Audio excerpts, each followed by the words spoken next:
ये कहानी एक साधारण मछुआरे एरिक की है जो रोज की तरह अपनी छोटी सी नाव लेकर समुद्र में मछलियां पकड़ने निकलता है। लेकिन उस दिन परिस्थितियां अचानक बदल जाती हैं। मौसम साफ होने के बावजूद कुछ ही मिनटों में चारों तरफ घनी धुंध छा जाती है और वह रास्ता भटक जाता है। तभी एरिक को दूर पानी में एक पुरानी और सुनसान सी नाव तैरती दिखाई देती है। उत्सुकता से वह अपनी नाव उस जहाज के किनारे बांधता है और अंदर जाकर देखने का फैसला करता है। अंदर कदम रखते ही उसके रोंगटे खड़े हो जाते हैं। पूरा जहाज बिल्कुल खाली, कोई आवाज तक नहीं, बस एक ऐसा डरावना सन्नाटा जो दिल की धड़कनें बढ़ा दे। अजीब बात यह थी कि जहाज पर सब कुछ बिल्कुल ताजा और व्यवस्थित था। खाना रखा था, बर्तन साफ थे, कपड़े सही से रखे हुए थे और कई जगह ऐसा लग रहा था जैसे अभी कुछ देर पहले कोई इंसान यहाँ मौजूद था, लेकिन वहाँ कोई नजर नहीं आ रहा था। एरिक जहाज के इंजन को चालू करने की कोशिश करता है, लेकिन वह बिल्कुल जवाब नहीं देता। इतने बड़े समुद्र में एक खाली जहाज से आमना सामना होने पर वह और भी परेशान हो जाता है। वह दूरबीन से आसपास देखने की कोशिश करता है,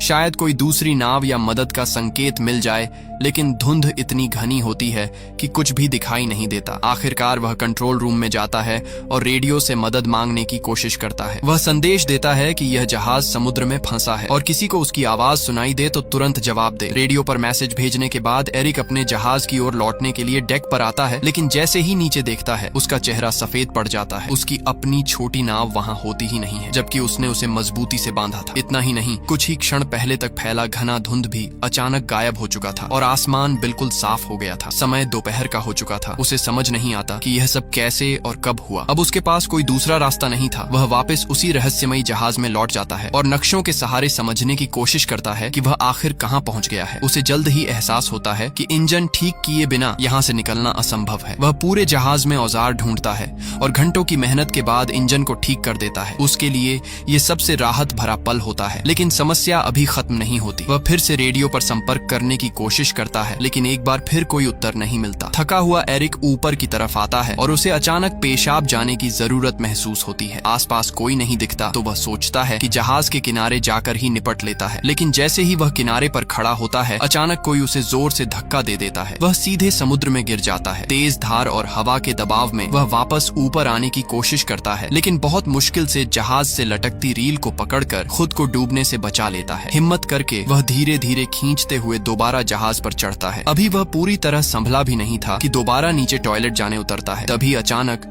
कोई जोर से दरवाजा बंद कर देता है। शुरुआत में उसे लगा कि हवा से ऐसा हुआ होगा, लेकिन जब वह बाहर निकलने की कोशिश करता है तो ताला अंदर से बंद मिलता है। यह देखकर उसकी सांसें अटक जाती हैं। वह ताला खोलने की हर कोशिश करता है, यहाँ तक कि जेब से एक सिक्का निकालकर भी खोलने की कोशिश करता है, लेकिन कुछ काम नहीं आता। अब उसे यकीन हो जाता है कि इस जहाज पर वह अकेला नहीं है। कोई है जो दिखाई नहीं देता, लेकिन हर पल उसके आसपास घूम रहा है। किसी अनजान ताकत का उसे परेशान करने का इरादा साफ नजर आने लगता है। वह जोर से चिल्लाता है, जो भी हो कृपया दरवाजा खोल दो, मैं सिर्फ देखने आया हूँ। लेकिन उसे कोई जवाब नहीं मिलता। डर और बेचैनी के बीच वह केबिन की ओर बढ़ता है और वहाँ पहुंचकर जो देखता है उससे उसकी रीढ़ में सिहरन दौड़ जाती है। फर्श पर खून के धब्बे, माहौल इतना डरावना कि कोई भी सामान्य इंसान वहाँ से भाग खड़ा हो। लेकिन एरिक हिम्मत जुटाता है, एक कैंची उठाता है और दरवाजा खोलने की कोशिश करता है। तभी अचानक पूरा जहाज जोर जोर से हिलने लगता है। ऐसा लगता है जैसे कोई बड़ा हादसा होने वाला है। वह डर के मारे ऊपर की ओर भागता है और एक खिड़की से बाहर झांकता है। सामने दूर से एक विशाल कार्गो जहाज उनकी दिशा में तेजी से आता दिखाई देता है। उसकी सीधी टक्कर इस जहाज से होने वाली थी। एरिक समझ जाता है कि अगर टक्कर हुई तो वह जिंदा नहीं बचेगा। वह किसी तरह ध्यान आकर्षित करने की कोशिश करता है। अपनी शर्ट उतारकर जोर जोर से हवा में लहराता है, लेकिन इतना विशाल जहाज उसे देख ही नहीं पाता। अब उसके सामने एक ही रास्ता बचता है, जहाज को रोकना। तभी उसकी नजर खिड़की के पास लटकी एक लंबी रस्सी पर पड़ती है। वह तुरंत एक उपाय सोचता है। रस्सी को बांधकर वह उसे पानी में फेंक देता है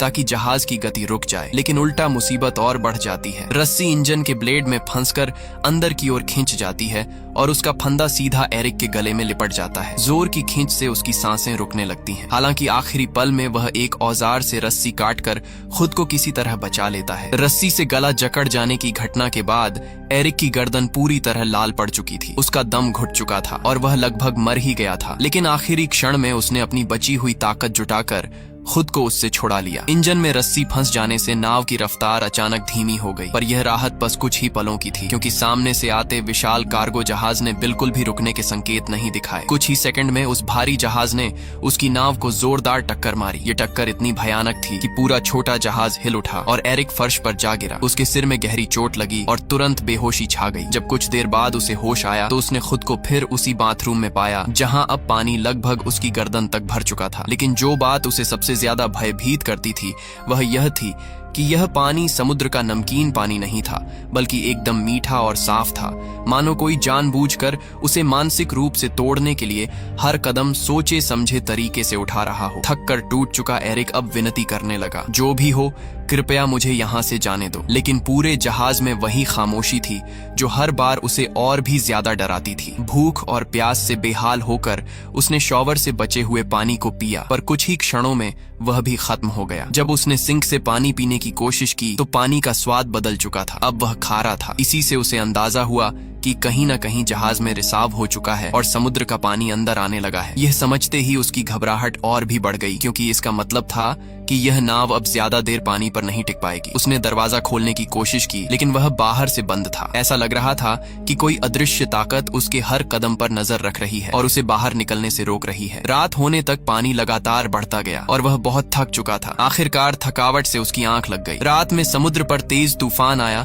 जिसने जहाज को भीतर तक हिला दिया और एरिक को कई नई चोटें लगीं। सुबह जब उसकी आंख खुली तो पानी उसके चेहरे तक आ चुका था। मात्र कुछ ही इंच और वह डूब जाता। तभी अचानक उसे किसी ताले के खुलने जैसी एक धीमी सी क्लिक सुनाई दी। उसने जैसे तैसे हैंडल घुमाया और उस पल पानी का दबाव इतना भयानक था कि दरवाजा पूरी तरह टूटकर नीचे गिर पड़ा। इसी तेज बहाव ने उसे बाहर निकलने का मौका दिया और वह किसी तरह जहाज की छत तक पहुंच गया ताकि ताजी हवा में सांस ले सके। अब उसे पूरा यकीन हो चुका था कि यह जहाज सामान्य नहीं था। कोई अदृश्य दुष्ट शक्ति इस जहाज को नियंत्रित कर रही थी और किसी कारणवश वह उसे छोड़ना ही नहीं चाहती थी। शारीरिक और मानसिक दोनों रूप से वह टूट चुका था। नीचे की ओर पानी लगातार बढ़ रहा था और जहाज कभी भी डूब सकता था। इसी भय के बीच उसे एक तरीका सूझा। उसने जहाज में पड़े एयर बैग्स और टूटा हुआ बाथरूम का दरवाजा उठाया और उनसे एक छोटा सा राफ्ट तैयार किया। फिर उसने उसे अच्छी तरह बांध कर मजबूत बनाया और जहाज से खाना पानी और औजार इकट्ठा करके राफ्ट पर रख दिए। बिना पीछे देखे वह उस जहाज को छोड़कर राफ्ट पर बैठकर समुद्र में आगे बढ़ने लगा। लेकिन कई घंटे बीत जाने के बाद भी वह उस बड़े जहाज से ज्यादा दूर नहीं जा पाया। सबसे अजीब बात यह थी कि वह जहाज जिसे वह सुबह सुबह डूबता हुआ देख रहा था अब भी उसी हालत में बिना हिले डुले खड़ा था। उसे समझ नहीं आ रहा था कि इतना बड़ा रिसाव और इतना पानी भरने के बावजूद यह डूब क्यों नहीं रहा। तभी उसके दिमाग में एक विचार आया, अगर यह अभी तक नहीं डूबा तो क्यों ना इसे ठीक ही कर लिया जाए। वह वापस जहाज के पास लौटा और सबसे पहले रिसाव को ठीक किया। फिर पाइप और औजारों से एक अस्थायी पंप तैयार किया और धीरे धीरे जहाज में भरा पानी बाहर निकाल दिया। इसके बाद उसने नाव के बाकी हिस्सों की भी मरम्मत की ताकि आगे कोई दिक्कत न हो। काम पूरा करने के बाद वह फिर रेडियो पर गया और मदद मांगने की कोशिश की, लेकिन इस बार भी कोई जवाब नहीं आया। थका हारा वह फिर कंट्रोल रूम में लौटकर नक्शों को देखने लगा। जब उसने इंजन चालू किया तो उसकी उम्मीदें फिर टूट गईं। जहाज एक इंच भी नहीं हिला, मानो समुद्र ने उसे अपनी जगह पर चिपका दिया हो। वह पूरी तरह टूट चुका था कि तभी उसकी नजर दूर एक और जहाज पर पड़ी। यह देखकर उसके अंदर फिर से आशा की एक किरण जाग उठी। उसने तुरंत राफ्ट उठाया और पूरी ताकत से उस जहाज की तरफ बढ़ने लगा, लेकिन अचानक वह जहाज खतरनाक तरीके से उसकी ओर बढ़ने लगा, मानो कोई अदृश्य हाथ उसे एरिक की ओर धकेल रहा हो। एरिक ने रफ्तार बढ़ाई पर बड़ा जहाज और तेज हो गया। टकराने से ठीक पहले एरिक ने आखिरी कोशिश करते हुए राफ्ट से छलांग लगाई और समुद्र में तैरते हुए दूर जाती एक और नाव की ओर तैरने लगा। लेकिन जब तक वह वहां पहुंचा वह नाव पूरी तरह गायब हो चुकी थी। उसे अब पूरा यकीन हो गया था कि इस रहस्यमयी जहाज पर कोई बुरी शक्ति है जो उसे किसी भी हाल में यहाँ से जाने नहीं दे रही। उसने कसम खा ली कि चाहे जान चली जाए वह वापस उस जहाज पर नहीं लौटेगा। लेकिन समुद्र का पानी धीरे धीरे और ठंडा होता जा रहा था। उसका शरीर सुन्न होने लगा था। नीचे डॉल्फिन्स तैर रही थीं, लेकिन वह स्थिति इतनी खराब थी कि ज्यादा देर तक पानी में रहना असंभव था। ठंड से कांपते हुए, पूरी तरह असहाय महसूस करते हुए आखिरकार उसने मजबूरी में उसी जहाज की ओर तैर कर लौटने का फैसला किया जिससे वह बचकर निकलने की कोशिश कर रहा था। वह इतना कमजोर और बीमार हो चुका था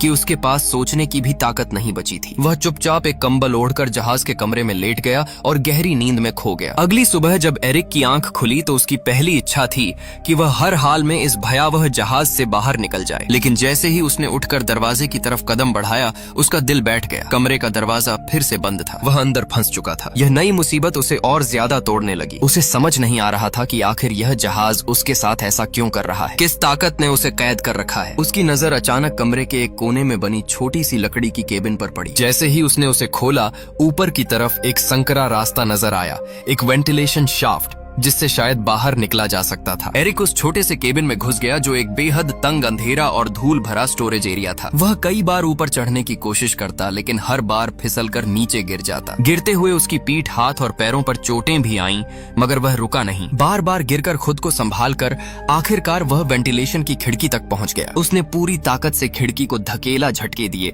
पर वह जरा भी नहीं हिली। ऐसा लग रहा था जैसे किसी ने जानबूझकर उसे बाहर से कसकर बंद कर दिया हो। इसी बीच उसे एहसास हुआ कि इस बंद जगह में हवा भी कम होती जा रही है। सांस लेना मुश्किल होता जा रहा था। वापस नीचे जाने का रास्ता भी दरवाजे के बंद होने की वजह से खत्म हो चुका था। अब उसे लगने लगा कि शायद यही उसकी आखिरी जगह बन जाएगी। उसी समय फिर से वही रहस्यमयी क्लिक की आवाज गूंजी, ठीक वैसी ही आवाज जिसे वह पहले भी कई बार सुन चुका था। और उसी क्लिक के साथ वेंट की खिड़की अचानक खुद ब खुद खुल गई। एरिक ने एक पल भी बर्बाद नहीं किया और तेजी से बाहर निकल गया। बाहर की ठंडी ताजी हवा उसके फेफड़ों में भरते ही वह थोड़ी देर के लिए शांत हो गया। जब उसने ऊपर से नीचे झांक कर देखा तो उसे समझ आया कि यह जहाज खुद ब खुद एक छोटे सुनसान से द्वीप की ओर बढ़ रहा है। उसके मन में हल्की सी उम्मीद जागी, शायद यह उसका मौका था इस अभिशप्त जहाज से छूटने का। जैसे ही जहाज किनारे लगा, एरिक तुरंत नीचे उतरा। जमीन पर कदम रखते ही उसे लगा कि इस पूरे रहस्य के पीछे जरूर इसी द्वीप पर कोई छिपा हुआ है। गुस्से में उसने रास्ते से एक लकड़ी का डंडा उठाया और चारों ओर तलाश शुरू की। लेकिन कुछ ही देर में उसे एहसास हुआ कि यह द्वीप पूरी तरह बंजर है। न कोई झोपड़ी, न कोई आग के निशान,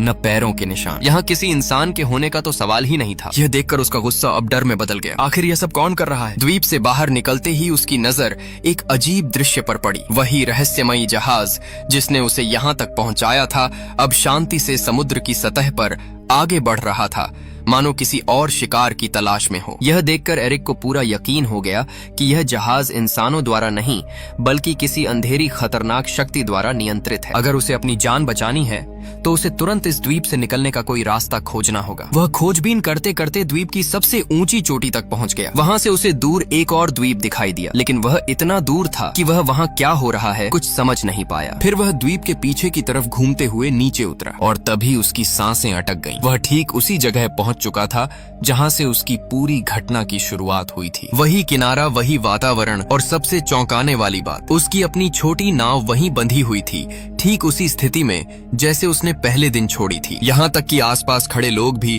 वैसे ही सामान्य तरीके से अपना काम कर रहे थे जैसे कुछ हुआ ही न हो। एरिक अवाक रह गया। उसे यकीन नहीं हुआ कि वह जो कुछ झेल कर आया, डर, जहाज का रहस्य बंद कमरे, आवाजें, मौत के खतरे और यह सुनसान द्वीप, क्या सब सच था या किसी भयानक भ्रम का हिस्सा? लेकिन उसके जख्म, उसकी थकान, उसकी सांसें और उसका अनुभव साफ साबित कर रहे थे कि यह कोई सपना नहीं था। अब सवाल यह था, उसकी नाव वहां दोबारा कैसे पहुंची और इस रहस्यमयी द्वीप का असली सच क्या है?